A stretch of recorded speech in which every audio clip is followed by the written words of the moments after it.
rock-solid boot slammed into Henry's back, sending him sprawling face first into the dust-caked floor of the Velmoran prison tunnel. "You don't belong here, human scum," she sneered. "You're filth, less than our shadows." Henry lifted his head, a grin spreading over his bloodied lip. "Funny," he said. "I was thinking the same about your hospitality." Officer Melka paused, eyes narrowing. Her hand gripped the stun baton at her belt. Henry didn't flinch. 3 months he'd been down here. Melka crouched beside him, her face close enough that he could see the shimmer of violet veins beneath her emerald skin. "You're lucky we haven't recycled you into feed paste," she hissed. She stood. "Crawl," she ordered. He didn't move. "Crawl," she repeated. Henry looked. "Make me." Melka's nostrils flared. Then she turned and left, muttering in Velmoran. Henry wiped the blood from his chin with the back of his hand. Pain throbbed beneath his ribs where she'd nailed him earlier. He sat back against the wall. Every day was the same. Until now, the next morning. Henry flanked by 6 guards. His feet were bare against the freezing floor, cuffs digging into his wrists. They weren't dragging him out for another beating. This was something else. Past checkpoints he hadn't even known existed. When the blast doors opened to the medical sector, he realized where they were headed. He'd only heard rumors. The White Zone, the place where prisoners didn't come back. A young technician glanced up. She froze when she saw him. "Human?" she asked. "Contractor," Henry muttered. "Earthborn. Came here to build bridges. Got tossed into a cell instead." She didn't laugh, just gestured toward the scanning pod. Henry smirked. "What is this? Checkup before the execution?" "Routine evaluation. Council orders." "I'm flattered." "Don't be. Sit down." He lay down on the stretcher. His arms and body were fixed, discs clamped onto his skull. A dull vibration pulsed into his spine. The scan began. A red alert blinked. She frowned, recalibrated, scanned again. 99.8%. Paternal match, detected genetic match, confirmed. Subject, sinew, noble blood. She stood. "That can't be right." "Something break?" Henry asked. She didn't answer, just hit a red button. 2 supervisors entered within seconds, 1 military, 1 from the council's medical oversight. "What is it?" the man in robes demanded. The technician stepped aside, letting the data speak for itself. The room turned to ice. "Pull the sequencing tree," the doctor ordered. More overlays appeared. They all matched. Father, Henry Wyatt. Carrier, noblewoman sinew. Subject, Rila female fetus. 83 days gestation. Henry stared. "This is a joke. I've never even seen her." The doctor's face was rigid. "We know." The military officer stepped forward. "You'll remain here until the council reviews. This match is binding under law." "Binding for what?" Henry snapped. "For custody," the man said, "and classification." "What classification?" "Hybrid royalty," Henry scoffed. "I don't even know the woman." "No one is claiming you seduced her, human. This was a clinical fertilization, but something went wrong. There was a donor switch." Henry blinked. "You're saying someone screwed up, and now I'm, what, a father by accident?" "Yes." He leaned back. "You're gonna love telling her that," the technician whispered. "She's already on her way." Henry looked up sharply. "Excuse me?" "Lady Sinew," the doctor said flatly. "She's en route." She demanded to see the match herself. Henry closed his eyes. "Oh, that's going to go beautifully." The restraints released with a hiss. The doors hissed open, and there she was, noblewoman sinew. She entered the clinic like she was about to execute someone. Henry, standing relaxed. "That," she said, "is not the father of my child." Henry's smirk was all teeth. "Wish I could argue." Sinew turned to the lead physician, eyes flashing. "Explain this farce." The man swallowed. "My lady, the genetic scan has been verified 3 times. The fetus in your womb carries a 99.8% paternal match with this man. Neurotrace confirms it." "I don't care if the numbers spell prophecy," she snapped. "I've never touched him. I've never seen him before." "You sure?" Henry asked, dry. "Maybe it was a hell of a party." She turned to him. "Speak again, and I'll rip your vocal cords out myself." Henry just smiled faintly. "You really don't remember," he said softly. "I've never met you," she snarled. "Then someone else did. With my blood." She stormed toward the console, staring at the holographic tree floating in the air. Sinew's voice dropped an octave. "This was artificial. I chose donor profile Velmoran 9. Blood certified. I saw the charts myself." The physician shifted uncomfortably. "We believe There was a mix-up during the gene splice correction cycle. Human DNA was introduced during a recalibration error. Henry Wyatt was undergoing a parallel scan in Correctional Sector 6 at the time. His file was mistakenly tagged for compatible sequencing. She turned slowly. You accidentally used a prisoner as the genetic father of a highborn fetus. Then Henry chuckled. And 9 months from now, you're going to have a kid with my temper.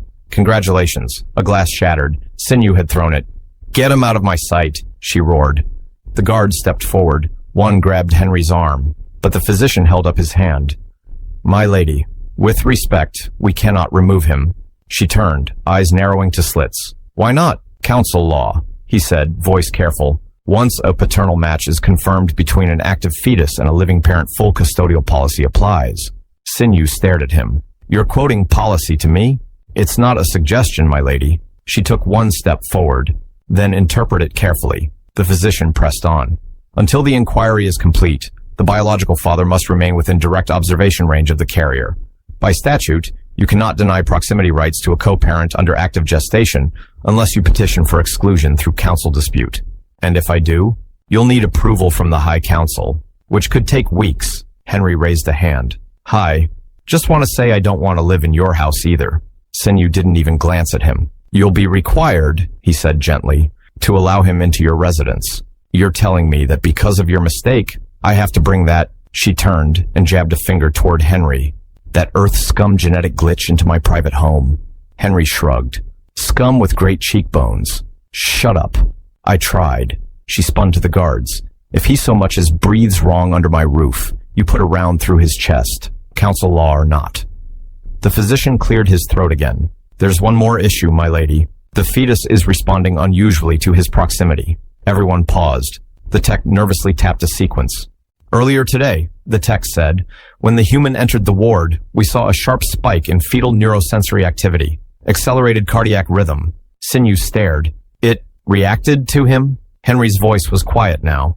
I was the only one in the room when the pod ran. Her hand rested briefly over her stomach. I want my legal counsel summoned, she said to the guards. Now, as you wish, my lady. And take him to my estate, she added coldly. Sedate him if you have to. I don't want his voice echoing in the air when I arrive. They moved toward Henry again. You're angry, he said. That's fine. You didn't choose me. I didn't choose this. But that thing inside you, it's half me. And whatever happens next. His eyes locked onto hers. You don't get to erase that. Sinew didn't leave the clinic for nearly 2 hours after Henry was escorted out. The scans replayed again and again in front of her. Every time Henry's voice had been recorded near the fetus, the neural readings spiked. The child didn't just carry his blood, she knew him, and Sinew hated that. She stepped outside the clinic. A sleek, black armored transport was waiting. The ride back to her estate was silent. Even the driver didn't dare speak. But silence didn't stop what was waiting, because when she arrived at the front steps, her husband was already there, Commander Reln. Sinew, he said. She didn't stop walking. Now's not the time. Oh, I think it is. I've had a long day. You've had a human's child implanted in your womb. She froze on the second step.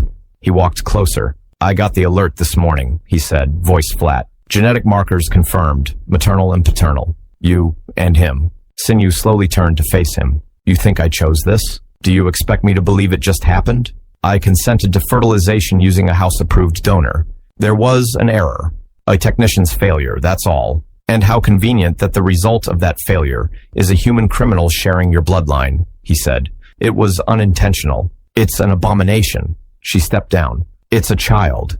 It's not Velmaran. His voice cracked sharp now. It's mixed, contaminated. And you carry it like it's nothing. I carry it because it's inside me, she said quietly. And because terminating it now would cause political fracture we may never recover from. He scoffed.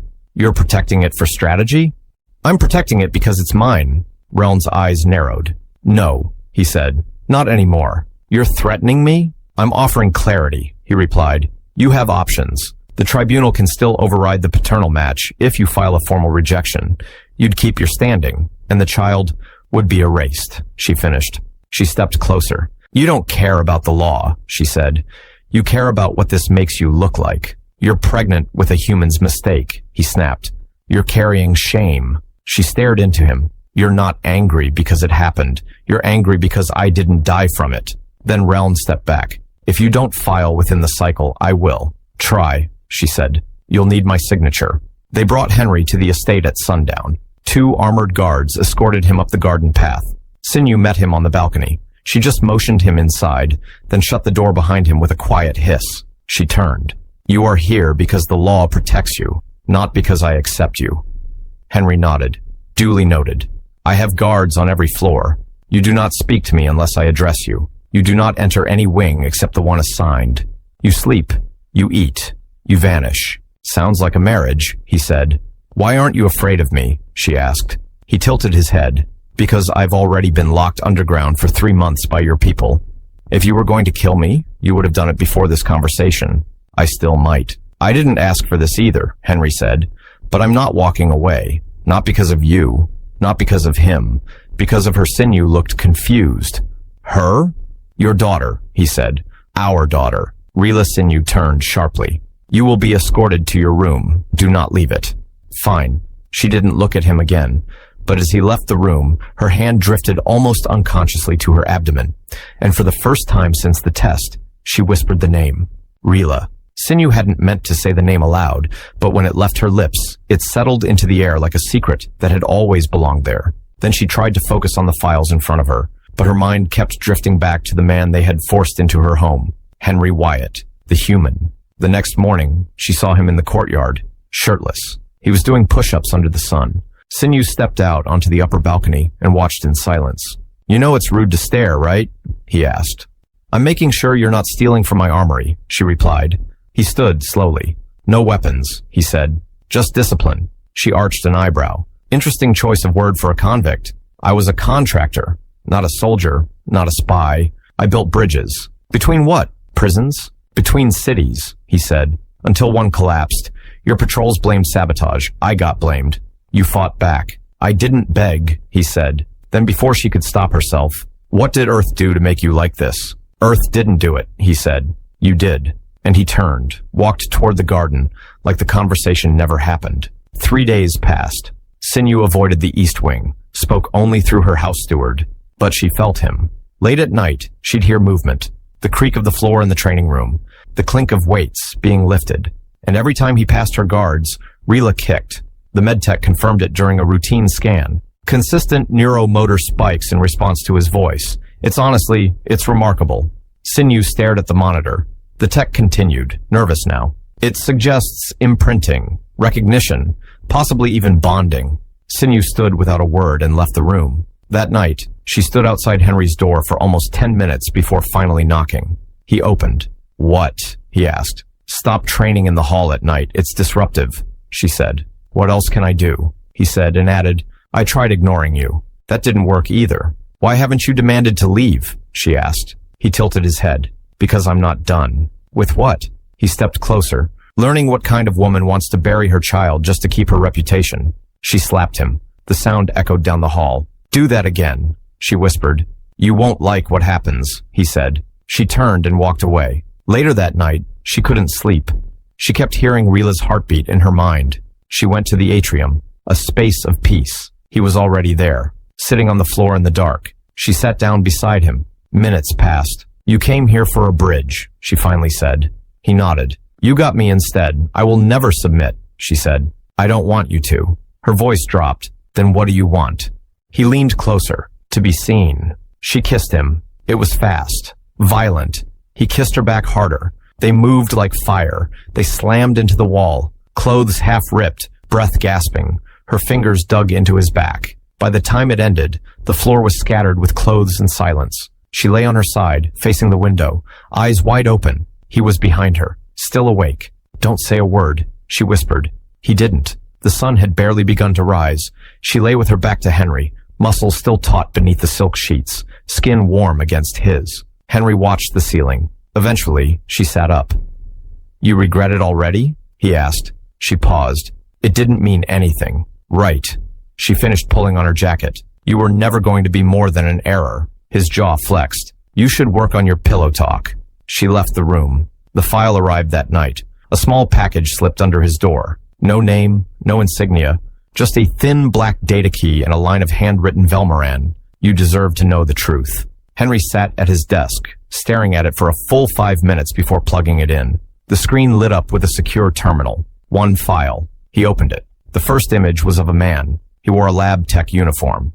His name appeared at the bottom. Dr. Oren Vexel. Then the video began to play. If you're watching this, I'm likely dead already. That's not drama, it's probability. They don't let errors like me walk away. Vexel's voice was raspy, tired. 3 months ago, there was a recalibration failure in the fertilization sequence database. Routine maintenance. I should have caught it. I didn't. The correction algorithm bypassed the cross-checks and swapped 2 active genetic profiles in transit. One was a human male, Henry Wyatt. Henry's pulse slowed. He wasn't authorized, was never even in the donor pool. His DNA was flagged for destruction after his arrest. But because of the way the retrieval buffer works, the scan auto stored his sample in the pending bank for correctional scans. And when the council labs ran the donor match for Noblewoman Sinew, his ID was still in the queue. They never caught it because Sinew's clearance is too high.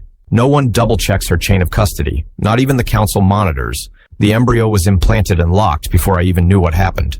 By the time I filed the internal flag, it was too late.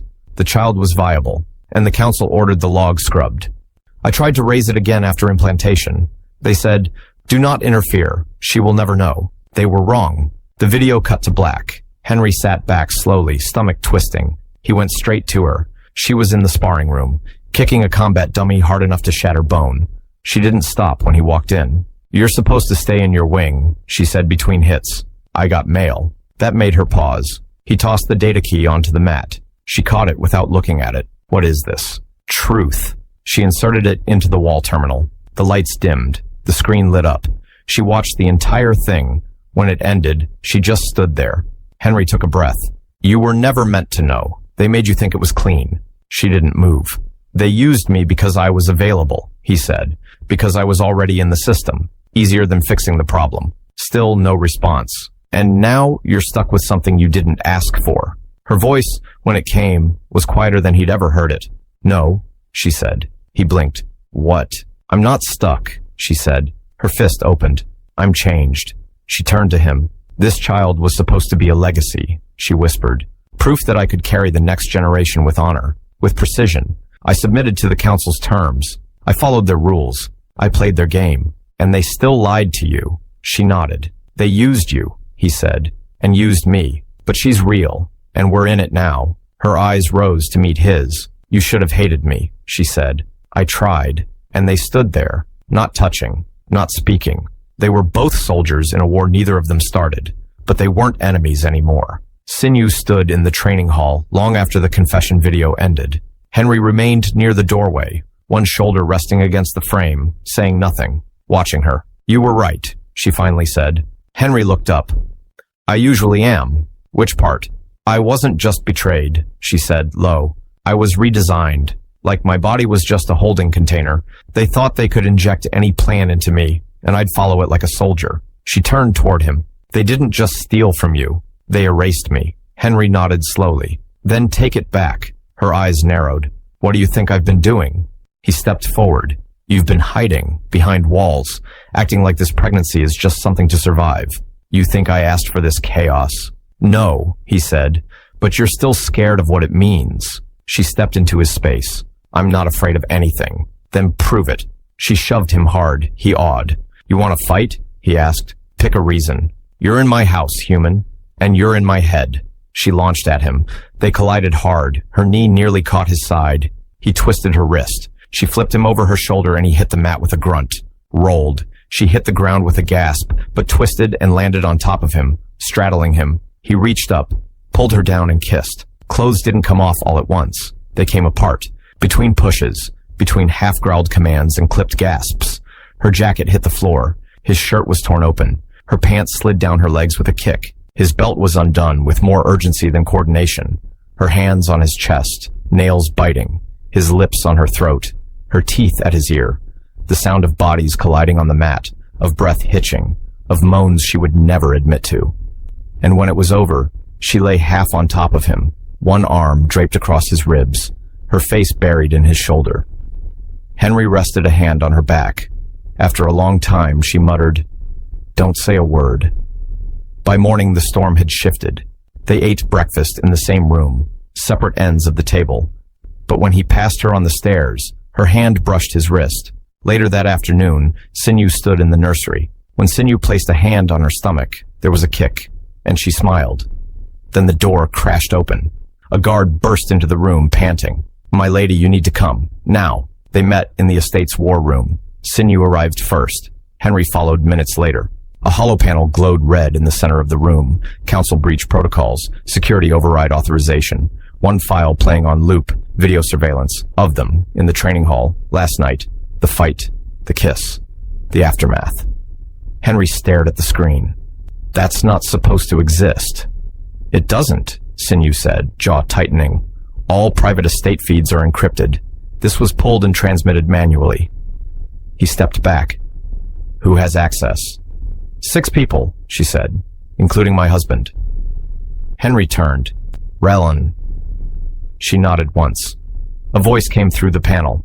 "By order of the High Council, Commander Reln of the 5th House has formally requested an emergency session to address noblewoman Sinew's violation of cultural purity laws and unauthorized intimacy with a non-Velmaran subject." The message paused. "He is demanding termination of the fetus and your removal from all titles." Henry said nothing. Sinew stared into the screen. "This is war," she said. Then she looked at Henry. "You're not just the father now," she said. "You're mine." The words hadn't even stopped echoing when the estate's alarm screamed. Sinew turned to the guard nearest the panel. "Status: unauthorized perimeter breach, East Gate, multiple life signs, armed."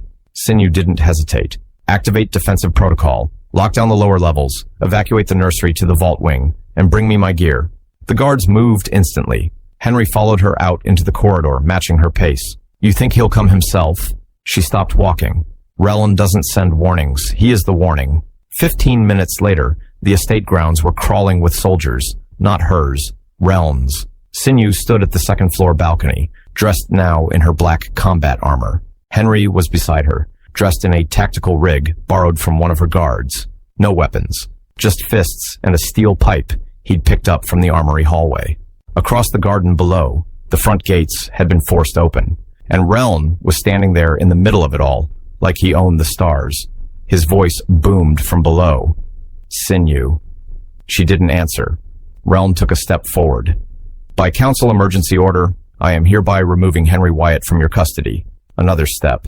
"And I am terminating the fetus growing inside you under authority of Section 9 of the Cultural Preservation Act." Henry clenched his fists. "Hell of a husband." Reln looked up, smiled coldly. "And you're not even a memory. Just an error we're going to erase." Sinew finally spoke. "You come into my house with unauthorized force, with the intent to murder an unborn child." "It's not a child," Reln snapped. "It's a mutation, a liability. It's mine."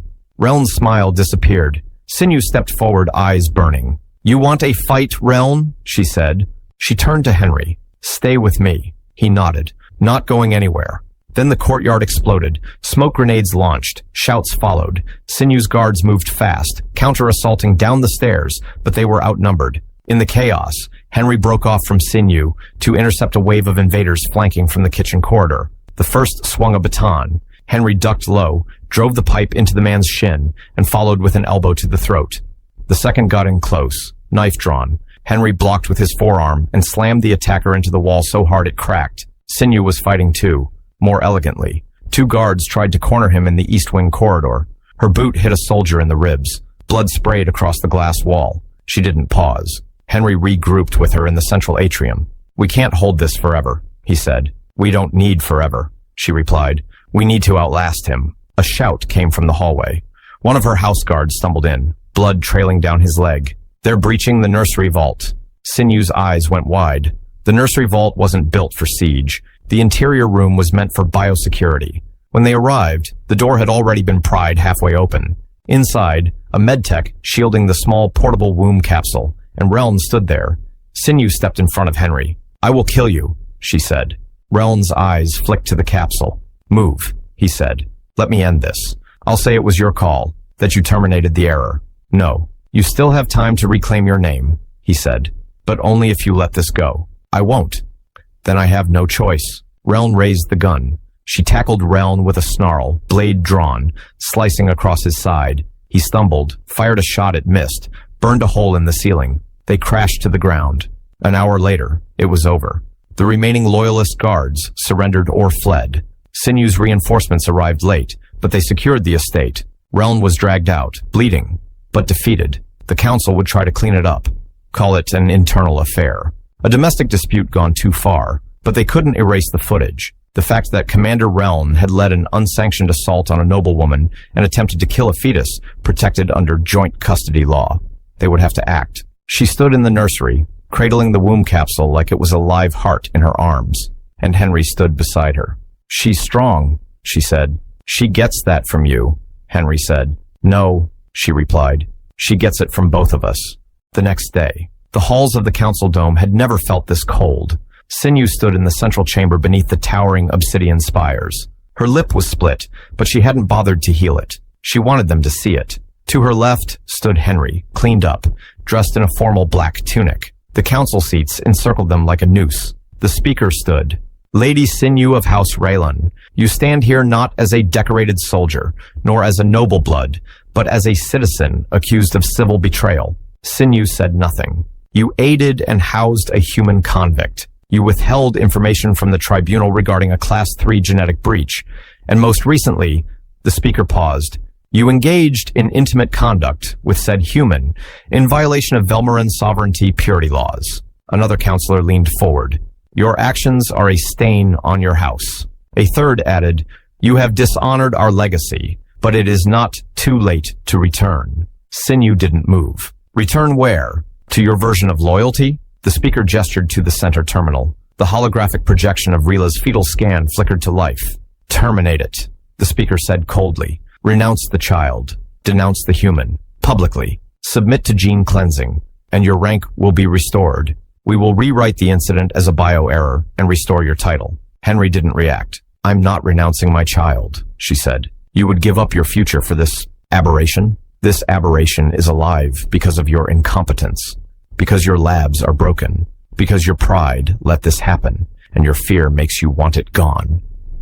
Sinew took a step forward. Henry watched the council members shift uncomfortably. The cracks were showing. The script was slipping. The speaker recovered.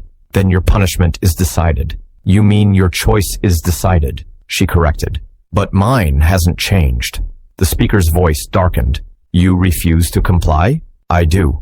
You will be stripped of house status. Your military commission will be void. Your lands will be reclaimed. You will no longer carry the sigil of Raylan." Then she stepped forward and placed her military crest on the stone floor. It clinked against the marble like the last bell before war. "Then I walk away," she said. "And what of the human?" asked another counselor. She looked at Henry, then reached out and took his hand. "I stay with him," she said. The speaker's voice shook now. "You defy everything we built." She held their gaze. Then maybe it was never worth building. They left the council dome in silence. No one had ever stood in front of the High Council and refused. No one had walked out with a human's hand in theirs. Back at the estate, most of the blood had been cleaned. Reln's guards were gone. The nursery was still there, and so was the capsule. Henry stood over it, watching the pulse readings. Just listened. Sinew came up beside him. "Told you I wasn't going anywhere," he said. She didn't smile, but her fingers brushed his. "You lost everything," he said quietly. She looked at him. "No," she said. "I kept the only thing that matters." She placed his hand gently over her stomach. The kick was sharp. It had only been 2 days since Sinew renounced her title. No guards stood at the estate's gate now. Sinew didn't speak about the council. She buried herself in routines, waking early, walking the halls, organizing supplies as if preparing for something she couldn't name. But every time she touched the biometric monitor on the capsule, Henry saw her flinch. The message was clear. They'd made a choice, one that couldn't be undone, and someone out there had already decided she wouldn't be allowed to live with it. The break-in started with a flicker. Henry was standing in the upper hall, reviewing the estate's security logs. The feed on the third camera glitched. He tapped the panel. Refreshed. Same result. His gut twisted. He moved fast down the stairs, through the side hall, into the central control room. Sinew met him halfway, already suited up, pulse pistol at her hip. "You see it too," she said. Third camera looped. "They're coming from the west." "How many?" "I don't know. Doesn't matter," she muttered. "We're not letting them take her." 10 minutes later, the lights cut. Henry's heart thudded. Backup power kicked in. Red emergency strips glowed along the hallway floors like veins. Henry grabbed the capsule. Go out the south exit. I'll cover the upper wing. We're not splitting up. You can't fight with her in your arms. I've done worse. She didn't argue, because they didn't have time. A crash shattered the stillness. The estate was breached. They moved like instinct. Sinew cleared the upper stairwell, taking down one intruder with a strike to the throat. Another fired a plasma bolt she dodged, rolled, returned 2 clean shots to the chest. The man crumpled. Henry burst into the nursery, heart pounding. The capsule glowed in the dark, Rila's heartbeat pulsing across the display. He scooped it up, clutching it close. It was heavier than he expected. He didn't stop moving. Another crash. A shout from the rear entrance. One of Sinew's last loyal guards screamed and went silent. Henry sprinted down the corridor. Footsteps followed. Then a shadow in the doorway. A man in black tactical armor stepped out. Henry didn't hesitate. He ducked under the plasma shot, shoulder-checked the attacker into the wall, and smashed the capsule's protective casing into the soldier's head. The man collapsed, groaning. Henry kept running. Sinew caught up with him at the lower stairwell. Blood was streaked down her cheek. Her hair was soaked in sweat. Her blade was gone, just the pulse pistol now, low on charge. We need the back gate, she said. It's already breached. She didn't blink. Then we take the woods. Through open terrain? Through the dark. Another blast shook the ceiling. They ran. Into the sub-hall that led to the rear garden wall. And there, just meters from the gate, 4 soldiers blocked their path. One raised a weapon. Sinew fired first. Henry dropped behind a stone column, shielding the capsule. The heat from the blast singed his arm. Sinew moved like fire, her last 2 shots taking down 2 attackers. The third charged her with a baton. She ducked, twisted, slammed her elbow into his spine. He dropped. The fourth grabbed Henry by the neck. Henry kneed him in the groin, cracked his head with the butt of the capsule, and sent him reeling. By the time the smoke cleared, they were both breathing hard, barely standing, but alive. Sinew turned to him. You good? He held up the capsule. She's still kicking. Sinew touched the top of it gently, then grabbed his wrist. We go now. They slipped through the broken gate and into the dark woods beyond. Collapsed in a narrow gully, surrounded by thick roots and moss-covered rocks, they finally stopped. Sinew sank down against a tree. Henry sat beside her, arms still wrapped around the capsule, their backs pressed together. If we stay, they'll come again. Let them, Henry said. She shook her head. No, we don't protect her by fighting here. We protect her by getting away. Where? There are outposts, safe zones, rebel pockets who won't care what color your skin is or where the child came from. You trust them? No, she said, but I trust you. Henry turned to her, their faces inches apart. You know what this means now, right? He asked. She nodded. We're not fugitives, she said. We're a threat to everything they built. He touched her cheek. You still want to do this? He asked. Sinew reached down, placed her hand over the capsule. Rila kicked, and for the first time in days, Sinew smiled. Yes, she whispered. They didn't sleep that first night in the woods. Every snapped twig made Henry grip tighter. Every gust of wind had Sinew reaching for her weapon, but they kept moving. By dawn, they'd cleared the lower basin of Vathar Forest. Mud clung to their boots. Sweat clung to their skin. Sinew's uniform was torn, soaked through the knees. Henry had a shallow cut above his eyebrow that wouldn't stop bleeding.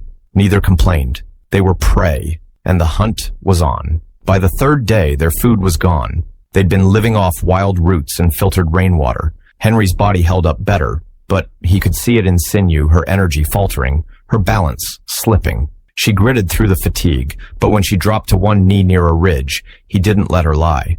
Stop. You need rest, he said. We can't. You need rest, he said again. She didn't argue. He found them a cave. Sinew sat down slowly, one arm curled around her belly. Henry knelt beside her, placed the capsule gently on the moss between them. The screen flickered, heartbeat steady. She's quiet, Sinew whispered. Henry frowned. Too quiet? No, she said. Just listening. He glanced at her. You think she can feel all this? She can feel me, Sinew said. And you. That's enough. Henry let the silence settle for a moment. Then he reached into his coat and pulled out a small cloth-wrapped packet crushed fruit, pilfered from a trade outpost the day before. She blinked. You took that.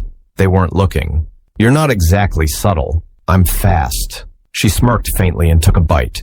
Her head rested against the wall a few minutes later. Sleep finally found her. Henry stayed awake. They moved again that night. He remembered something Sinew once said in passing a resistance outpost buried in the highlands, a place the council had tried to wipe off the maps decades ago. That's where they needed to go. But by the 5th day, something changed. Sinew slowed, not just tired, in pain. She tried to hide it, but Henry saw her stop every few minutes to breathe deeper. Her eyes narrowed, her jaw clenched. He said nothing, not until she stumbled at the edge of a ravine. "Okay, no," he snapped, grabbing her arm before she fell. "That's it. I'm fine." "No, you're not." "I said You're starting labor, Sinew." She froze. The wind howled around them. "I'm too early," she whispered. The clinic was nothing more than a forgotten outpost carved into the side of a cliff. The medtech systems were dark, offline for decades, but it was shelter, and it was enough. Henry kicked the door open, carried the capsule inside, then turned back to pull Sinew in with him. She was shaking now. Water leaked from her body. Her breathing had become sharp, feral. "It's starting," she gasped. "Too fast. Too soon." "I've got you," he said, lowering her onto a padded cot he rigged from old supply crates and med blankets. "You've never done this," she hissed. "You think I was trained for prison and childbirth?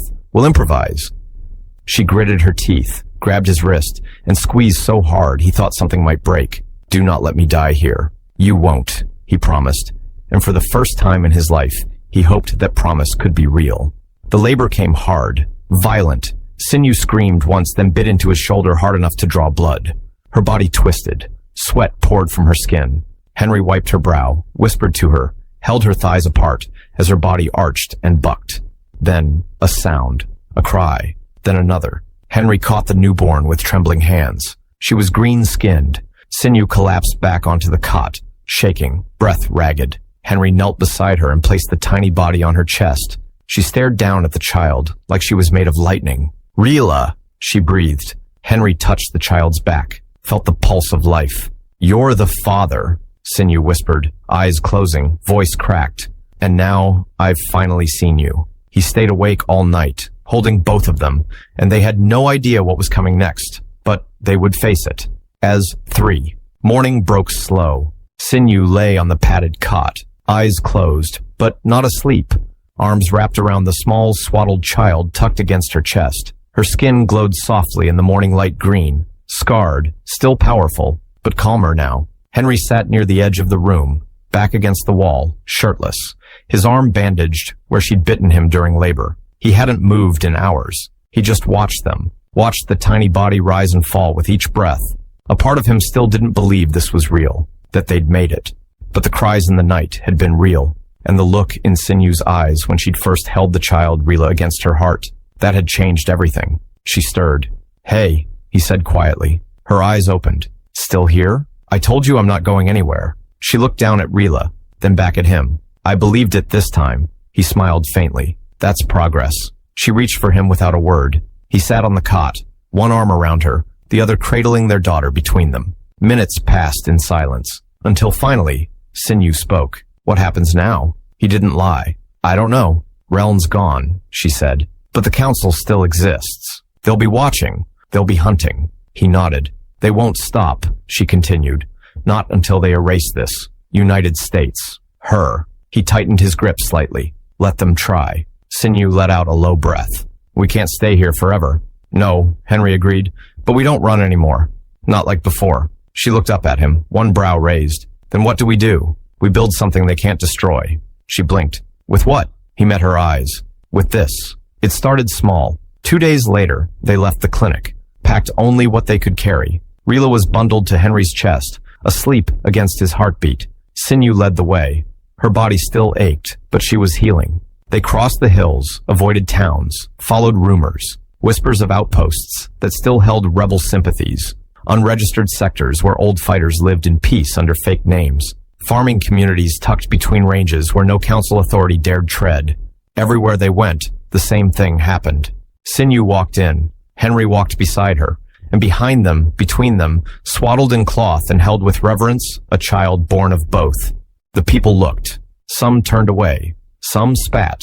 But many didn't. They watched, and they wondered, could it be possible? Could the old rules be wrong? Could a human and a Velmoran not just coexist, but create? Word spread, and by the time the council issued a bounty for Henry's return and the immediate retrieval of Genetic Unit R1LA, most of the frontier towns were already offering shelter instead.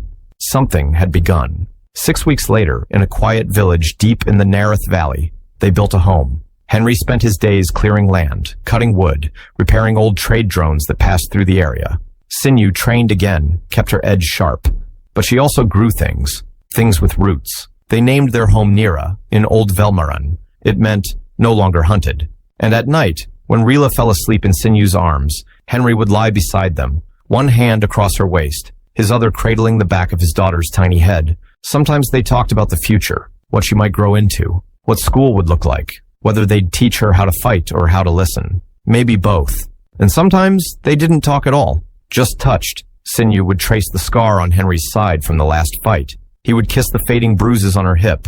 Her hands would find his chest, his shoulders. His would slip beneath her waist. And when they moved against each other, in the dark, on that narrow bed beneath the wood beams, they didn't do it to prove anything. Not to dominate, not to win, just to feel. Years later, when Rila took her first steps, Sinew stood beside Henry and said only one thing. She's not the future they wanted. Henry smiled. No, he said. She's better. 12 years later. The Republic of Velmara was on the verge of collapse. The fringe sectors had declared secession. Old noble lines whispered of restoring the ancient order. A new human rights faction had risen from the border planets, radicalized and armed. And in the middle of it all stood a girl of 12. Rila, half human, half Velmaran, daughter of rebellion, child of accident, legacy of fire. She stood barefoot in the center of a once abandoned trade dome, surrounded by soldiers, all green-skinned, all armed. Behind them stood the commander of the splinter faction, Vor Larek, former general of the Third Campaign, and now self-declared savior of Velmaran purity. He looked down at her with disgust. You shouldn't exist, he spat. You're a fabrication, a council cover-up. Your mother was a traitor. Your father, an animal. Rila didn't blink. I'm what your empire created, she said calmly. You think a girl can stop this rebellion? Larek sneered. No, she replied. But a symbol can. Then she stepped forward. The soldiers hesitated, because even they had heard the rumors, that this child, born of war and mistake, carried a strange energy in her veins, that her voice could shake monitors, that her presence could still a riot. She walked between them like a knife slicing water. You can shoot me, she said. You can call me impure, but if you do, every sector watching this will rise against you, not because I'm a weapon, but because I'm proof. Larek laughed once. Proof of what? That unity already happened, she said, and you're just late to the future. Then a soft beeping. The old dome's central relay system activated. A video stream quietly hacked began broadcasting across open channels. Dozens of cameras around the compound blinked to life.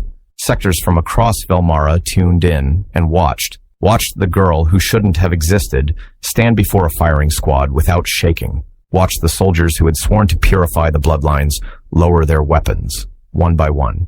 Larek looked around, eyes wide. Hold your fire. Hold your damn. A soldier dropped his rifle. Another took a knee. Rila turned to the camera, looked straight into it. My name is Rila Sinew Wyatt, she said. I was born in a storm, raised in exile. I've bled for both sides of this planet. And now I say this no more lies. No more purity. No more walls. Her voice dropped to a whisper, just for the people who needed to hear it. We already won. You just didn't feel it yet. 2 hours later, Larek surrendered. The rebellion fractured. Within a week, Velmaran cities began reopening dialogue with Earth's border councils. Mixed blood children stepped out of hiding. Old noble houses requested amnesty. The council was forced to legitimize what had already become truth. The new generation had arrived, and they weren't interested in repeating history. They were ready to build it. The house in Nira still stood. It had weathered more than most cities. Sinew stood at the threshold now, older, her green skin faded slightly at the edges, her hair pulled back into a loose braid, streaked with silver. Inside, laughter echoed. Rila was somewhere in the back, chasing a malfunctioning drone she'd rigged from a broken scout pod. She moved like her mother, but she laughed like her father. Sinew turned as Henry approached from behind, hands dusty from working the soil. He wore gloves. She noticed. She always noticed. He slid them off and stepped beside her. For a moment, they just stood there, saying nothing, watching the sun spill across the hills like liquid fire. She'll leave soon, Sinew said quietly. Henry nodded. She should. She's better than us. She is us. A pause. Then, we did this. Sinew smiled faintly. No, she said. We survived this. What we did was build. Henry slipped an arm around her waist. She leaned into him. She tilted her head against his shoulder. Would you change it? She asked. He looked out at the sky, at the wild garden, at the shape of their world, scarred but growing. No, he said, not even the worst day. Even prison. Even that. Even the moment they said you were the father. He turned to her then, touched her cheek. That was the day my life started, and with nothing left to prove, they kissed. Sinew's hand slid up around Henry's neck, drawing him in with slow, deliberate grace. He lifted her gently by the hips, instinctive and sure, pressing her back against the worn stone doorway where the evening light framed her like something sacred. The breeze stirred her hair as his lips found hers. Their foreheads touched. Her breath hitched. His chest rose against hers. She gripped his shirt with both hands, grounding herself in him. He didn't let go. Not like fugitives, not like rebels, but like founders of something beautiful.